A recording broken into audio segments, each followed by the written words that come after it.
Welcome to அம்மா பொண்ணுக்குடியில். நம்ம திருவாதிரக்களி ஈஸியாக எப்படி செய்யலான்னு பார்க்கலாம். ஒரு கப் பச்சரிசி எடுத்துக்கோங்க. பாசிப்பருப்பு 2 டேபிள் ஸ்பூன் எடுத்து நல்லா கழுவி உணர வச்சுக்கோங்க. அப்புறம் மீடியம் ஃப்ளேமில் நல்லா வறுத்து ஆறுனதும் பொடிச்சு வச்சுக்கோங்க ரவையாட்டை. அதுக்கப்புறம் வெல்லம் ஒரு கப்புக்கு 2 கப் வெல்லம் எடுத்து 1 கப் தண்ணி ஊற்றி நல்லா வடிகட்டி எடுத்து வச்சுக்கோங்க. அப்புறம் 1 கப் அரிசிக்கு 6 கப் தண்ணி ஊற்றணும்.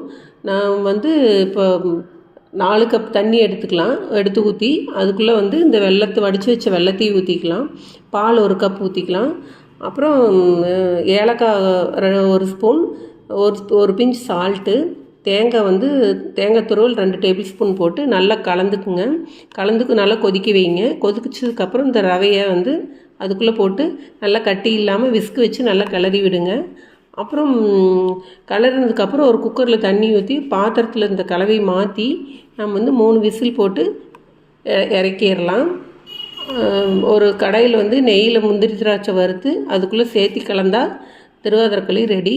இந்த வீடியோ பிடிச்சிருந்தா சப்ஸ்கிரைப் பண்ணுங்கள், லைக் பண்ணுங்கள், கமெண்ட் பண்ணுங்கள். தேங்க்யூ.